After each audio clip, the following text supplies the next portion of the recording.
That's our topic this morning. Let's talk about discouragement.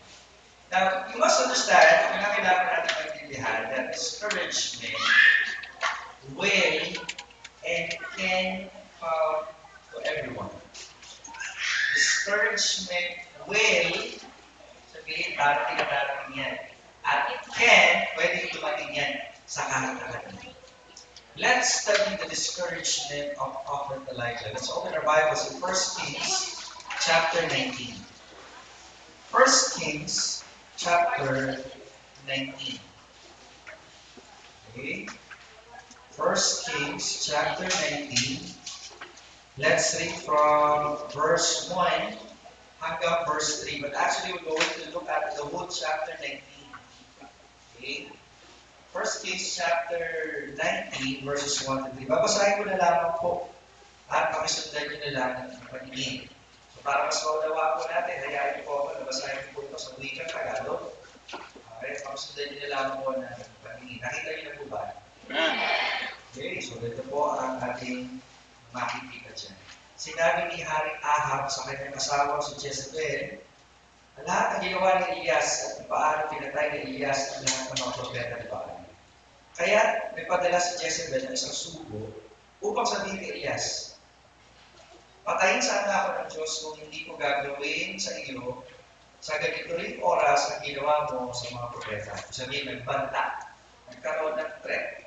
Kasi natalo yung prophet ni Baal, which is, yan ang alaga ni Jezebel, which is the witch queen, na tinatawag.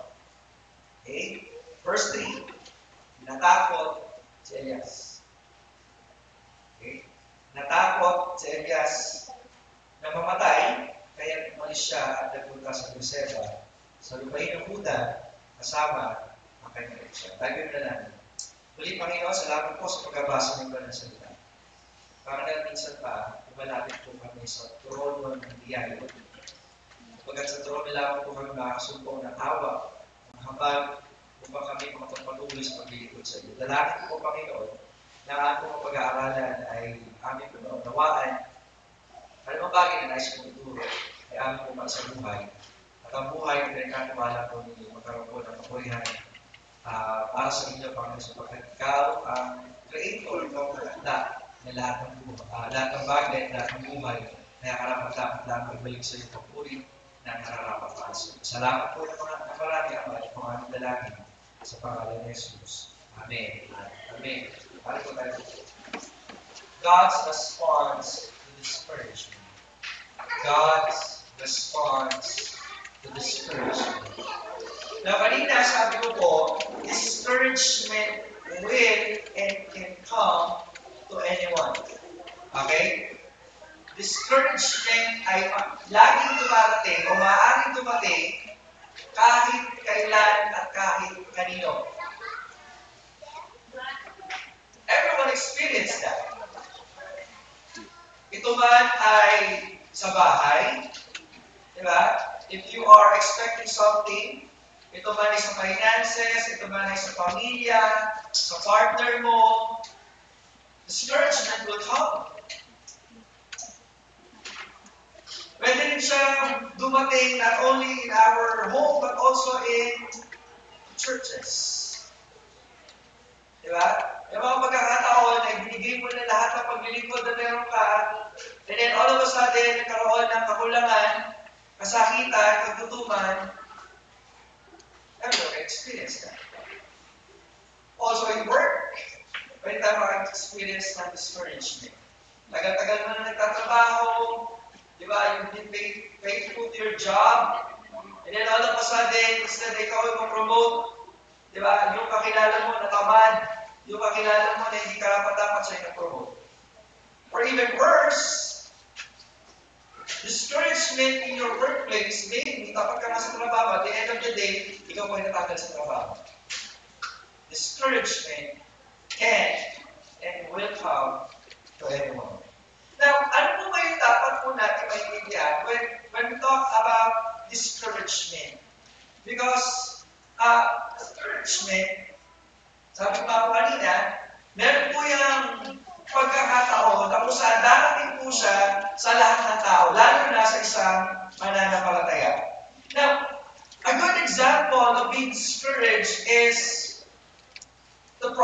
Elijah. So, sino itong tao ito? Elijah is known to be the prophet of fire. So, lahat na may kinalaman sa apoy, Elijah po yan. Natapos na natin siya, tama? So, nalalaman ninyo na pag si Elijah, alam mo yun, di ba? Sumakay po siya sa karuwahing nagbabaga, okay, na apoy. Di ba? But when the king wanted him, so ano ginawa niya? Kung ako talaga yung likod ng Diyos, kaya sinasabi ko, masusunod ka. Boom! Sunog! Ilang beses nangyari? Ilang beses mo nangyari? 3. Okay, kaya mo na sabi, kapawan mo po sa amin. Okay, gusto po mabuhay. Diba? So dito mga kapatid, kung meron nung sigurong, alam mo yun, very popular prophet, si Elijah po yun. No wonder, babalik po siya uli dito eh. Alam mo ba yan? Kasama ni Moises, one of the powerful prophets in the Old Testament, sabi naman na si Moses at si Elijah, babalik po siya during the tribulation period. Okay? So medyo maganda pag-aano po yan. But setting that aside, ang gusto ko lang po iparating, Elijah is one of the popular prophets. And even though he is one of the popular prophets in the Old Testament, kahit ano bang status mo, discouragement can come. Wala mo yan sa patagalan, wala yan sa posisyon sa church, wala yung pinipiling panahon. Discouragement will and can come to anyone. Lagi. Okay? Lagi pwede mangyari sa kahit na kanino. Discouragement has a lot of form. Okay? Ibig sabihin, maraming uli yan. Meron iba sa inyo, pang hindi lang, but you're discouraged. Amen? Tahimik lang. Diba? Marami kasi klase ng discouragement, mga kapatid. And when we talk about discouragement, it is something yung sa word pa lang eh. Ano yung root word niya? Courage. Therefore, when you are discouraged, medyo na-set aside yung courage, mga kapatid, mga pinamahal. Hindi sabihin na nawala ka, pero sabihin yung lakas ng loob, di ba? Yung courage na meron ka to continue, nawala. Nawala. Just like Elijah. Can you imagine, kailan nangyari discouragement sa kanya? Right after na nanalo po siya sa pakikipagtunggali sa ilang prophet si Baal. Napakadami noon. He experienced God's presence, God's power, God's provision. In fact, kung aatras na po kayo, di ba, nagbinasa natin verse 1. Isang verse na paatras. Okay, tingnan nyo, tingnan natin, just for you to know. Verse 46. And the hand of the Lord was on Elijah. Sabi mo dyan. 18. Verse 46. And the hand of the Lord was on Elijah. And he geared up his loins, kumbaga he prepared, yung sabihin na yan, and he ran before Ahab through the entrance of, at sabi dyan, Jezreel. Ano meron dyan sa verse na yan? Okay? Kasi kung titignan ko dyan, atras tayo sa 44. Okay? 44. Ito. Sabi dyan, prepare thy chariots. Usually, ang chariots ng king, 2 kabayo po yun. Okay, gets? Nakapipicture nyo na? Kasi natalo na eh. Kumbaga, natalo na yung mga prophet, galit na yung sumpa. Ano yung sumpa sa kanila? Merong drought. The moment kasi na may inaalagaan ng kasalanan, hindi ho yung maganda. Merong sumpa. Okay? Merong bagay na pumipigil sa pagpapala ng Diyos kapag naghahari ang kasalanan sa buhay ng isang tao. So, nung natalo na yun, nalip na yun, doon pa lang bumuhos yung pagpapala, yung ulan. So, may sinasabi ngayon ni Elijah, kay Prophet Ahab, magmadali ka, apoy ka, baka kapabasa. Sakyan mo yung chariot mo. Ngayon, doon tayo ulit sa 46 para mas lalo natin maintindihan. So, ngayon, the hand of the Lord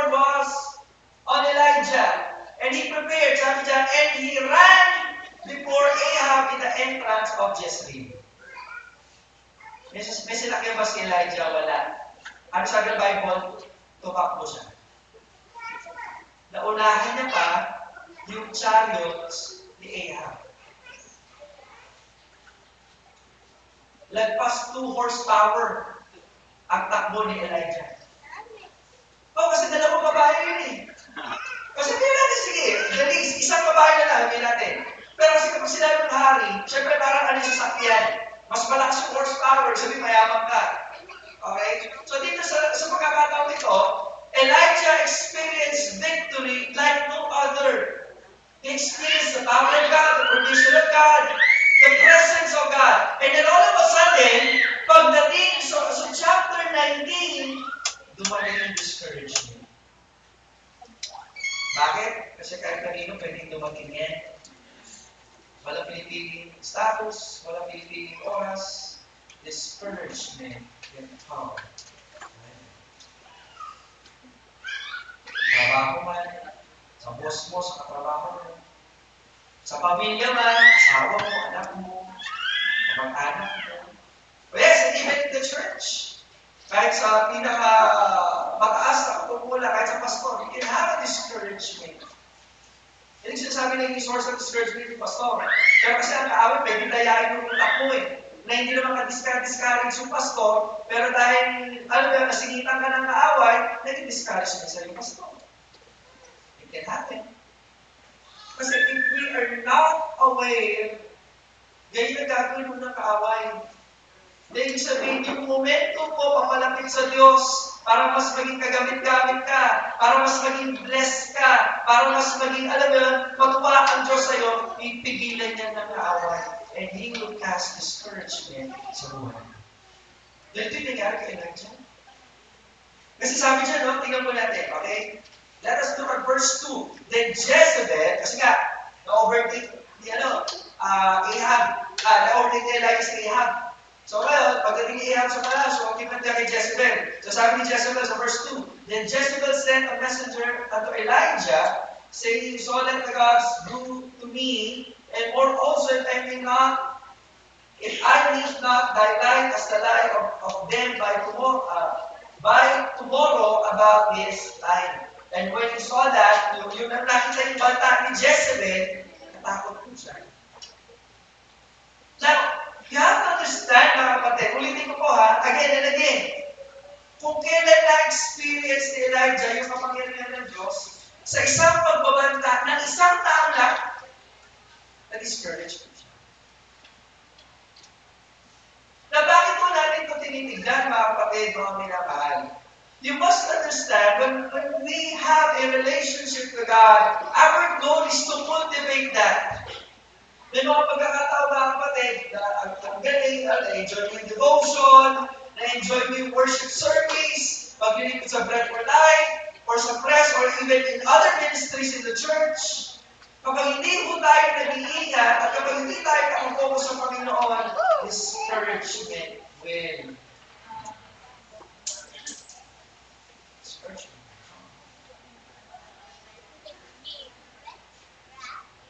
So dito, ano po pwede po natin makita? Ano nga ba ang response ng Diyos every time when we are discouraged in life? Okay? When we are discouraged in life. Tandaan po niyo, discouragement, hindi po yan kailanman magmumula sa Diyos. Nakikinig po ba kayo? Amen. Discouragement can never, ever will come from God. Hindi yan bumula sa Diyos. So when you are discouraged, always remember, hindi yan galing sa Diyos. Kasi if we are a follower of God, di ba? When you are so focused to God, wala kang gagawin, hindi talaga umasa lamang sa Panginoon. Pero dahil dumadating ito, mga kapatid, ano yung response ng Diyos po sa atin? Number one, God will strengthen us. It sounds simple, pero may ginagawa ng Diyos eh. Okay? Paano ginawa ng Panginoon? So, tingnan po natin. So, after nabalitaan ni Elijah, yung pagbabantaan nitong tao nito, si Jezebel, okay? Ano ginawa niya? He flee. Lumayo po siya. Ganun talaga kapag discouraged ka, no? Imbis na talagang lumayo, imbis na talagang lumapit ka, gawin mo yung paglilingkod mo sa Panginoon, when you're discouraged, lalayo ka. Kaya tandaan mo yun, yung mga lumalayo sa gawain ng Panginoon, hindi mo kailanman yan makakabuti sa paglagong espiritual. Never mo dapat sabihin na babalik ka lang pag okay ka na, hindi mo mangyayari doon. Kasi in the first place, ganyan ang gusto ng kaaway. Ang mapalayo ka sa source of strength. Amen. And when we are discouraged, God offers what? Strength sa atin. So, paano po yan nangyari? So, let's check. Okay? So, sabi po dyan sa verse 3, iniwan ni Elijah yung kanyang alipin. So, verse 4, but he himself went a day's journey into what? Wilderness. Every time you will look at wilderness, it always symbolizes discouragement, separation. Okay? Lagi yan. Remember when the Israelites is in the wilderness, paano yun ang Panginoon? Okay, because there's no anything lives there. So yung mga pupunta lang doon talaga, yung mga discouraged na tao, yung mga walang direksyon, mga walang patutunguhan. That's the Old Testament. Tuloy po natin. And he came and sat under a juniper tree, and he requested for himself, ano sabi dyan? That he, ano sabi dyan? Might ano? Kasi mga discouraged na tao, alam niya, hindi tao walang pag-asa. Or nawawalan ng pag-asa. Remember Jonah? Yung mga suicidal? Jonah, ganun. Mas gusto nilang sundin yung sarili nila kaysa sa kalooban ng Diyos. Ganun yung story ni Jonah eh. Amen? Amen po ba? You must understand that the story of Jonah, bakit niya gusto niya mamatay? Kasi nga, yung gusto niya kalooban na mangyari. Galit kasi siya sa mga Assyrians. So yung Nineveh is under the Assyrians. Dahil yung personal na galit siya sa Assyrians, ang ina-expect niya, naku, sabi gagalit niya ng Diyos, papatayin na kayo. Ang hindi niya na-expect, ito, nagsisi sila sa kasalanan nila. Problema, ganito. So, unexpected. Ang alam niya, ganito, ang Diyos maunawain. Dahil ang Diyos maunawain, patatawarin niya. Yun yung hindi niya matanggap. Nagigets po niya? Amen. Kaya sabi ni Jonah, kaya nga alam mo, Lord, in the first place, lumayo ako. Okay? Dahil kapag nangaral ako dyan nagsisi, hindi ko na sila lilipulin. In short, ayaw mo yun, Lord. Gusto ko lipulin mo sila. Nagigets po niya? So, ganun yung concept sa isip niya. So, nung hindi nangyari, yung inaasahan niya mangyari, ano tawag natin dyan? Discouragement. Ganun yun. Yung mga bagay na inaasahan mo, pero hindi nangyari, discouragement. Or pwede natin itago sa pangalang disappointments. Yung appointed na dapat mangyari, hindi nangyari. So therefore, disappointed ka. So, kagaya ng tao ito, ano pa nangyari sa kanya? He is so discouraged that he isolated himself, tumayo siya, and at the same time, he wanted to die. Gusto niya magbukas yung buhay niya. Okay? It is enough. Okay? Now, O Lord, sabi niya, take away my life, for I am not better than my fathers. Yun yung ending nun. So, ano ginawa ng Diyos? So, for us to understand the story, tuloy po natin sa verse 5, sabi diyan, and as he lay slept under a juniper tree, behold, an angel of the Lord, or the angel touched him and said unto him, arise and eat. Remember, ang ganda na ginawa ng Panginoon dito. Pwede natin makuha yung application nito eh. Pag mo kayo discouraged, wala dapat gawin mo, di ba kayo kakamuli? Steady ka lang. Okay? Steady ka lang. Wala ka gawin. Tapos, yung sunod na ginawa ng Lord sa kanya, after pinagpahin niya, pinakain siya. Pinakain. Pero actually yung ginawa dyan, if you are in a such decision and discouraged ka at the same time, you need to halt. Acronym HALT. H-A-L-T. Pag sinabi ko halt, to put a stop. Kapag discourage, wala ka mo nang gagawin. Kasi if you decide to do something na meron ka bang pag-aapag sa buhay mo, hindi magiging maganda yung result. Usually, yung mga taong nagsisisi sa kanilang mga ginawa, sa kanilang mga desisyon, na hindi na may babalik. Kasi imbis na magpahinga sila, imbis na makapag-isip sila, alam na tuloy-tuloy pa rin sila. So always learn how to halt every time you're facing problems or discouragement in life. Ano yung halt? Do not do if you're hungry, if you are angry, if you are lonely, and if you are tired. That's halt. Don't do anything if you are hungry. Don't do anything if you're angry. On the peak of emotion. Kaya si Lord dito, hinayaan niya lang, mag-grant si si Elijah. Sige. Okay? And do not decide if you're lonely. Naalala sinabi ni Elijah kanina, nag-iisa na lang ako, Lord. Ito akala mo. And of course, do not decide if you are tired. So, tingnan mo muna natin. Okay? Tingnan natin. Pinakain mo siya, sabi ng verse 5. And verse 6, sabi niya, and he looked, and behold, there was a cake baken on coals, and a cruse of water in his hand, and he did eat and drink, and laid him down again. Paano siya? Ganun ginawa ng Lord. Ako may principle dito eh. Even in human relationships, bago ka magkumpronta ng tao, sigurado nakakain mo na yan, nakapagpahinga mo na yan, di ba? Kailangan steady mo na yung emotion, tsaka kayo mag-usap. Kasi kapag kinausap mo yan, na nasa siya sa peak of emotion, hindi maganda ang sasabihin ng tao na yan. Amen? Kaya ganda ng principle na ito. So, ano ginawa ng Lord? Sige, tapos, pagkatapos na nakatulog, pagkatapos kumain, pinakain uli ng Lord. Tama? Tingnan natin. 7. And the angel of the Lord came again the second time. Sige, ng Lord, no? Kasi pagod eh. Sige, painawa ka pa. O maraming ka. Sige, mga papa. Nakatulog ulit. Para maluga. Pagkatapos kumain, tutulog agad. O, pinisig uli ng Lord. O, mga kapasal tayo. Okay? Arise and eat because the journey is too great for thee.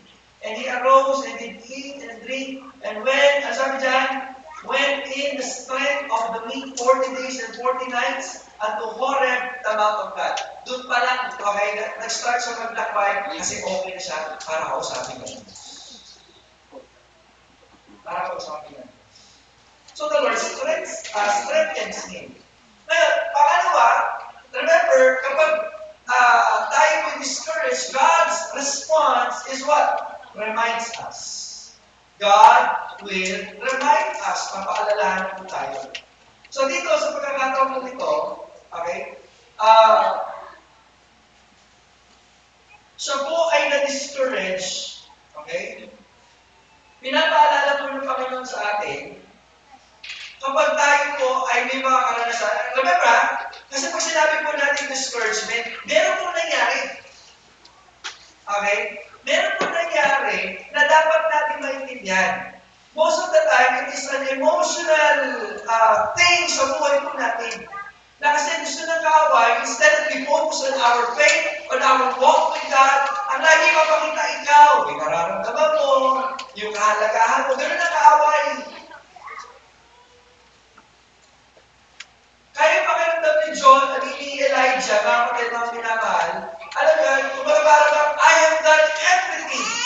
Okay? Tingnan po natin. Verse 9, and he came thither into a cave and lodged there. The word of the Lord came unto him. Yun ay ang makipag-usap ni God sa kanya. And he said unto him, what thou doest here, Elijah. That's a good principle. Sometimes when you're discouraged, alam mo yan, yung mga bagay o sitwasyon na wala ka dapat doon, at alam ng Lord, ano ginagawa ko? Ba't ka natin dito? Okay? Sometimes it's the place and the condition that you shouldn't be there. And God is reminding you. It's it is important for every believer na laging connected siya sa Diyos. Because if you're connected to God, God will give you the wisdom kung ano gagawin mo at saan ka pupunta. And when you are discouraged, isa lamang nangyari dyan, na wala ka doon sa lugar na dapat nandoon ka na tinatawag ng Diyos. And God is reminding Elijah, and God also reminding us, pinapaalalahan tayo ng Panginoon. Ano ba? When you are discouraged, God is reminding us, okay, that our expectation, o yung mga expectation na meron tayo, hindi dapat doon tayo mag-focus. What is the expectation? Si Elijah kasi, okay, again, sabi ko nga, you must understand, ang lagi dyan, nakikita yan, extravagant yung ministry. Ako naniniwala sa pundok ito, kinakausap ng Diyos si Elijah at minumod si Elijah sa kalooban ng Diyos. Para tayo mga kapatid, mga minamahal, hindi aksidente na nagkaroon po tayo ng discouragement. Okay? God has a purpose why allowed that to happen. Meron purpose ng Panginoon kung bakit hinahayaan ng Panginoon. Even though, alam mo, sa point po natin, yes, hindi yan galing sa Diyos, but God allowed it to happen para mas lalo ka lumapit sa Kanya.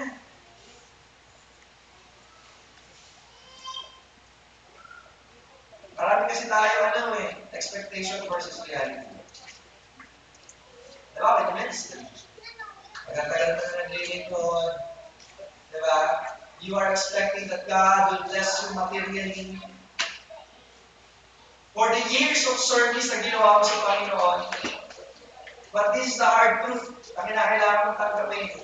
Kapag tayo naglilingkod sa Panginoon, hindi yung sarili natin na pinapasaya natin, kundi ang Diyos ang naglilingkod natin. Yung pagpapala, darating na lang yan. Pero kailanman, hindi dapat ka maging dahilan kung bakit ka naglilingkod. Kasi si Elijah, tingnan po natin ha. So, tinanong siya ng Lord sa verse 11. Sumagot siya sa verse 10. Sabi niya, I've been very jealous for the Lord. In short, ganito, naging active ako, Lord. Naging masipag ako, Lord. Kaso, ano sabi dyan? For the children of Israel, forsaken that. Nasusunod, Lord. Diba? Kung kayo isang leader, kahit ano pa yan, mapapastor ka man, o devotional leader ka man, diba, you've done everything, hindi mga tao, kasama mo, mga nakapaligid sa iyo, kahit ano paalala gawin mo, hindi pa rin nila nagagawa. It gives us an idea that indeed God is depraved. Men are depraved and we need God. Kinakailangan natin ng Diyos. Okay? Sa bawat aspeto, sa bawat pagkakataon ng ating buhay. Ano po sabi dyan? They have thrown thine altars and slain thy prophets with the sword. At ano sabi niya dyan? And even I only am left to seek my life and to take it away. Nag-run siya, nagsumbong siya sa Panginoon. Kaso the way, okay, he dissect, the way he explains yung kanyang sitwasyon as if wala siyang Diyos.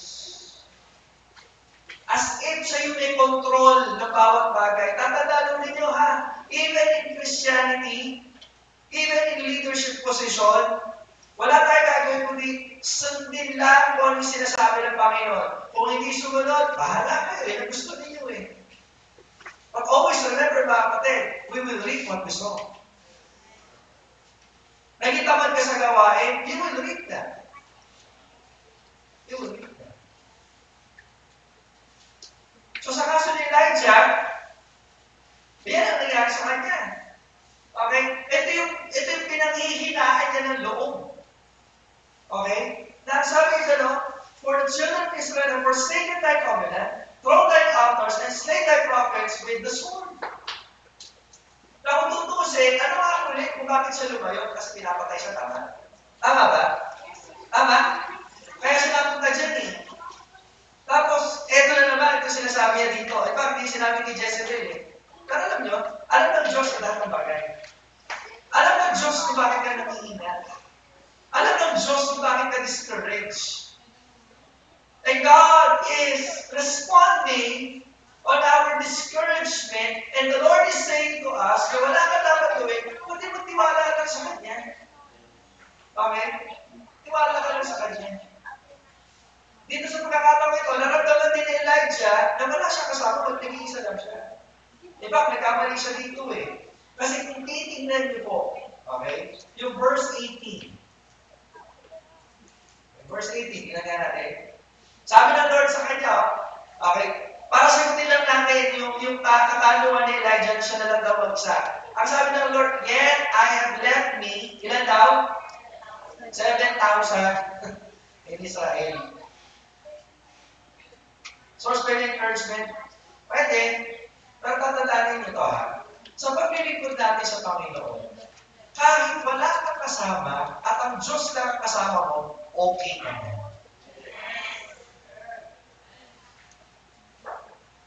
Okay ka na. Even without a crowd, even without peers, you and God is enough. Sapat na yung Diyos. Kasi bilang tao, tayo, gagalaw lang tayo pag maraming kasama eh. Dahil pa bang ganun dito? Sisipag ka lang sa galawan, pag may kasama ka. Oo, nakaka-encourage sometimes na may kasama naglilingkod. Pero sana, ang source ng ating pagpapatuloy sa gawain para hindi tayo na-discourage ay yung konsepto na kahit kailan, hindi ka iiwan ng Diyos. Remember si Paul? Di ba? Hindi si Paul Ocampo. Si Apostle Paul. When he prayed to the Lord, di ba, yung may nararanasan siya, ano sabi niya? Ano sabi ng Lord sa kanya? My grace is sufficient for thee, for my strength is made perfect in weakness. Sapat na yung Diyos. Sapat na yung Diyos. Kaya, ano yung task na ibinigay ng Diyos sa kanya? Okay, so ulitin ko po ha. God's response to discouragement, always remember that God strengthens us. Always remember that God reminds us. Okay? Lagi pinapaalalahan tayo ng Panginoon. So dito, the Lord is always providing for our needs. Naniniwala pa kayo? It's a simple statement, pero sana nagiging makatotohanan mo ito. Kung bakit ang Diyos nagpo-provide po siya, number one, kasi tatandaan po natin, yun po yung katangian niya eh. He owns everything. So wala po siya sa Diyos. Hindi kulang sa provision ng Panginoon. Ang kulang, pananampalataya mo at pagtitiwala sa Diyos. God can provide something from nothing. Naniniwala kayo? Akala kasi ng tao kaya gawin ng lahat ng bagay. Pero ang Diyos, higit pa doon eh. Kaya magpalabas ng mga bagay from the scratch. Ganun ang pangyarihan ng Panginoon. But sometimes, if you don't understand the power of God, the character of God, wala, ang babaw na pagtingin natin sa Diyos. We still have a low view of God. That is why, alam yan, kapag nag-attend tayo ng gawain, hindi ganun kalalim yung pagkakilala mo sa Panginoon. Yun dahilan kung bakit ka lagi tinatamad. Yun dahilan kung bakit, alam mo yan, hindi na nagiging makatuparan sa yung gawain ng Panginoon. Bakit? Mababa na yung pagtingin mo sa Diyos. Mababa ang pagtingin natin sa Diyos. God can, Elijah can experience the power of God, and so are we. Pwede rin natin maranasan ito. Okay? Pwede rin natin maranasan ang kapangyarihan ng Panginoon. Tingnan nga natin yung verse 11. Sa verse 11, bago makipag-usap talaga ang Diyos, kasi nga nag-run na nga ito si Elijah, and he said, verse 9, verse 11, and he said, Go forth and stand upon the mount before the Lord, and behold, the Lord passed, as of by a great, strong wind. And rent the mountains. Pero wala kung ano mararamdaman nyo dito. May dumaan na hangin, nabasag yung bundok. Di ba? Pero wala kung mararamdaman nyo. Pero sabi ng Bible, and break into pieces the rocks before the Lord, but the Lord was not in the way. So muna doon, and after a wind, ang sabi dyan, an earthquake. But the Lord was not in the earthquake. Bakit kaya nangyari ito? Dito isip. Para sa ba natin? Okay, verse 12. So verse 12, and after the earthquake, a fire. Kaya mas familiar siya dyan. Okay, pero sabi dyan, but the Lord was not in the fire. And after the fire, ano sabi dyan? A still small. Ano yung kasunod? And it was so when Elijah heard it, he wrapped his face in his mantle and went out and stood in the entry of the cave. And behold, there came a voice unto him and said, what dost thou doest here, Elijah? Si Elijah kasi, lagi extravagant. Lagi meron siyang expectation. Kaya sinabi, pinakita ng Lord sa kanya, hindi lahat ng bagay as if, alam mo, yan ang ina-expect mo. Ganun sa mananampalataya. Madalas ang dami nating discouragement sa buhay kasi nga yung mga inaasahan natin hindi nangyayari. So when God is reminding Elijah, tandaan mo, ako may kontrol na lahat ng bagay. Hindi dahil, alam mo, may na-expect ka sa isip mo, yun yung mangyayari. Hindi porque yun yung iniisip mo, yun na yun. Tatandaan mo, ako ang may kontrol ng lahat ng bagay. Ako ang nakakaalam ng lahat ng bagay. God is reminding Elijah. Ganun sa buhay mo sa mananampalataya. If we're experiencing discouragement in life, in family, in work, and even the ministry, tandaan mo, Diyos ang may kontrol. Walang gagawin. Hindi mo tiwala sa akin. Kasi minsan tayo, hilig natin tayo may control. Diba? Magulang ka man, may-ari ka man ng company, diba? May posisyon ka, gusto mo ikaw yung control. And if you're like that, hindi na tumulong sa iyo. Anak, ako pa rin ang may control na lahat ng bagay. At wala kang gagawin kundi pumasa, magtiwala, manampalataya sa magagawa mo. Nakakatuwa nga ang Lord eh. So pagkatapos niyan, tinanong siya ulit, ano ginagawa mo dito? So it implies na wala siya dapat dyan.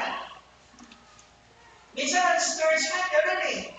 Nasa isang kalalagayan, wala ka dapat dyan. Nangyari. So ano ginawa ng Lord? Nakakatuwa Lord eh. So tuloy mo natin sa verse 14. Verse 14. Okay? And he said, I have been very jealous. So, inulit ko ulit.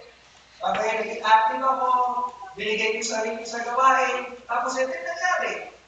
Alam ba, may magagawa siya ito. Just like the many pastors experiencing discouragement right now. Kahit anong sipag mo sa gawain, kahit anong galing mo mag-preach, ang Diyos pa rin ang may kontrol ng lahat ng bagay. So our job is to be faithful kung saan tayo dinala ng Panginoon. At kung saan ka dinala ng Panginoon, doon ka lang kaalis kasi doon ka magpapalaya ng Diyos. Kasi kapag nawala ka doon, ano pagpapala? Meron ka. Kasi if you look at the life of Elijah, saan ka sa uli natin doon muna? Sa wilderness. Diba? Wala eh. Pero maganda lang, because of the grace of God, nagkaroon siya ng opportunity to talk with God one-on-one. Sana ganun din tayo. When you are discouraged, always remember, talk to the Lord, which is the source of strength. Diba? And everything na pwede makapagbigay sa atin ng meaning sa buhay. Kasi kapag lalo mo sa Panginoon, ano siya sa buhay? Wala. Wala. Tuloy po natin. Verse 15, kasi nakaulit na eh. And the Lord said unto him, Go, return unto thy way, bumalik ka kung saan ka umalis. Ang simple sila ng Lord eh. Parang ganito na yan. Pero sa discouragement. Okay, nag-run ka. O sige, makikinig na ng Lord. O, sige, mahal mo muna. O sige, ano pa? O, okay ka na? O, balik mo sa natin.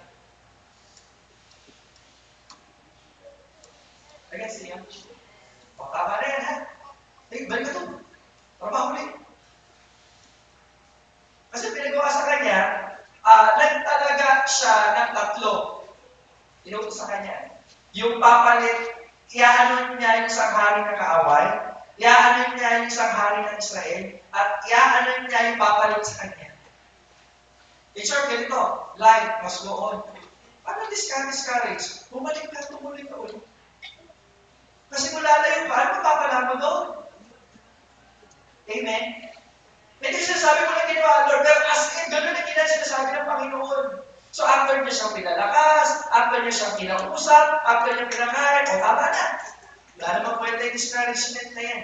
Walang patutuwa niya. Bumalik ka, maglingkod mo. Galing ng Panginoon. Biyaya ng Panginoon kung bakit nakabalik pa sa gawain si Elijah.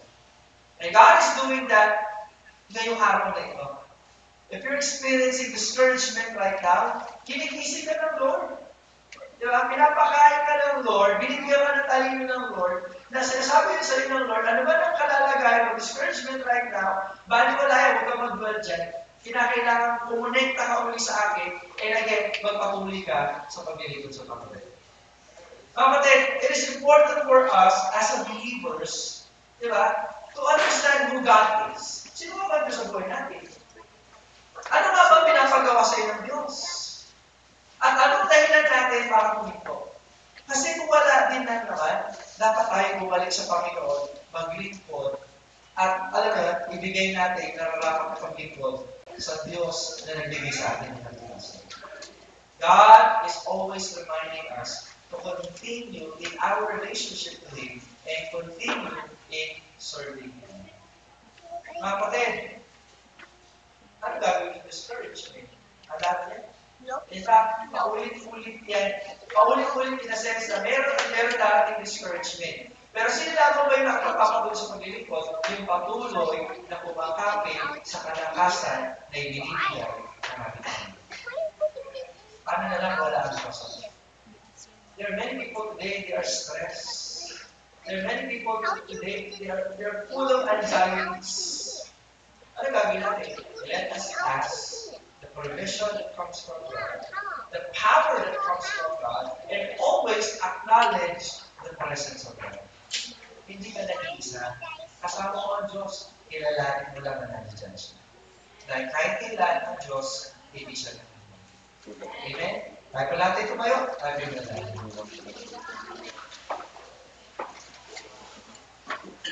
Tayo pa natin. Muli ang ako ng pinipapasalamat sa oras nito. Salamat Panginoon Diyos sa patuloy na pagbibigay mo sa amin ang mga paalala na kami, Panginoon Diyos, bilang samanan ng palataya ay maaaring makaranas ng panghihina. Wala pong pinipiling tao, wala pinipiling sitwasyon o status. Anyone and everyone can experience discouragement. Pero salamat Panginoon Diyos, kahit na nangyayari mga bagay na ito, still nandito pa rin po yung provision po. Salamat sa pag-isip ko ng baga, salamat meron pa rin po kami nakakain. Salamat Panginoon Diyos. Thank you so much Father God, not only for your provision, but also for your power. Lord, hanggang ngayon, naging pa rin ang aming isipan. Sa kabila ng maraming problema. Right now, Lord, kahit may problema kami, ito, pinapaalalahan mo pa rin mo. Thank you for your grace, O God. Thank you for your mercy. And also, Lord, pinapaalalahan mo po kami about your presence. Hindi mo kami iniwan. Salamat, Panginoon Diyos. Patawad kung naisip natin isa na kami lang mag-isa, wala nakakaintindi sa amin, iniwan na kami. Pero in reality, Lord, kayo po'y nakakaunawa na lahat ng bagay. Kaya karapat dapat po kayong sambahin at pagpulihan. Dahil ito yung Diyos na kahit kailan hindi nag-iwan ko sa amin. And we acknowledge, Lord, the very presence that we have in our midst this morning, O God, kinikilala po namin ito. Tulungan po kami, Panginoon Diyos, sa buong linggo, sa buong buwan, mga ilalagay buwan ng taon na ito na meron kami. One step at a time, ay may paglingkod po namin ang tama ang mga Lord, kung kami man ay may discouragement sa aming mga tahanan, give us the wisdom to overcome this, O God. In our workplace, Panginoon, kasi kung sa kasawa namin na kami, Panginoon, yes, discouragement can even happen in the church. Lord, patuloy nga po namin na-review ang aming sarili. Na kahinaan na meron po kami, ay madalas, Panginoon Diyos, nagagawan din po namin. Dahil hindi po kami talaga totoong lumalapit sa iyo. Instead, Panginoon, binababad namin yung sarili ko namin sa mga gadget. No wonder when trials come, Lord, nagiging weak po kami. When discouragement comes, O God, hindi po kami nakakasurvive. At then the day, Lord, yung strength na dapat para pagtiwala kami sa iyo, nauubos lamang po ito sa mga walang pagpapagod. But this time around, O Lord, hinihingi po namin at patuloy po namin i-divert ang lahat ng provision po sa amin, papalapit lamang po sa iyo. Help us, Father God, to be reminded of ourselves about your goodness, about your mercy. Salamat, Panginoon Diyos. Hinihingi po na minsan pa, kapangalan mo may taas ang Lord. Wala po kami sa aming dalangin sa pangalan ng Jesus. Amen. Salamat po, palapakan po natin. Hallelujah.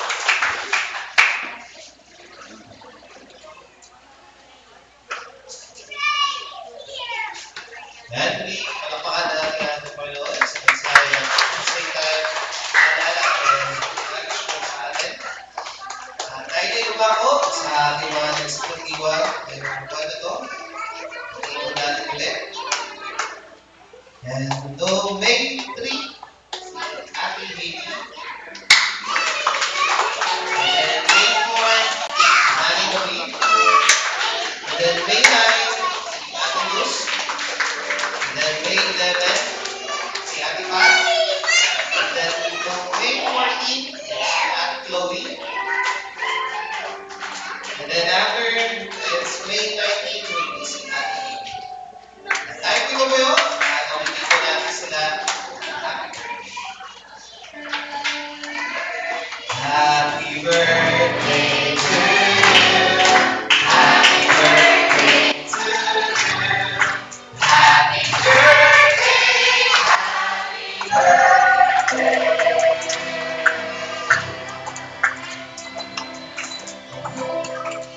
Happy birthday to you. Happy birthday to you. Happy birthday to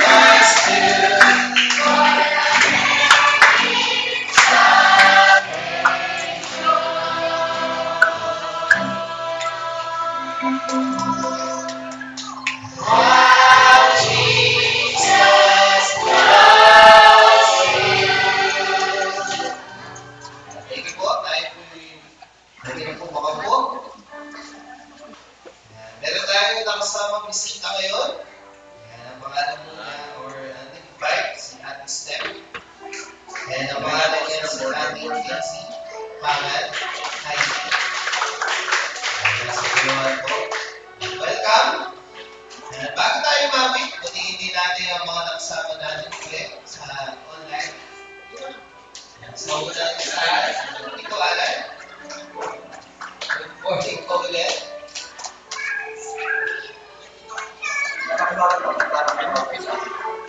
Thank you po. Mas maganda ako makita namin kung paano. Nakikita natin si Kuya Ron. Morning po. Nakasama din natin si Ate Alu. Morning, Ate Alu. Morning din. And nakasama din natin Laso ulit. And si Ate Seth. Morning po. Hello, good morning po sa lahat.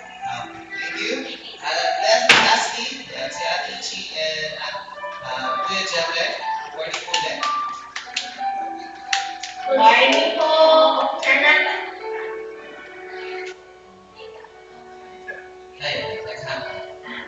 Thank you. Yan, bago natin ulitin ang ating welcoming song, pwede na po tayo tumayo. Baalala lang,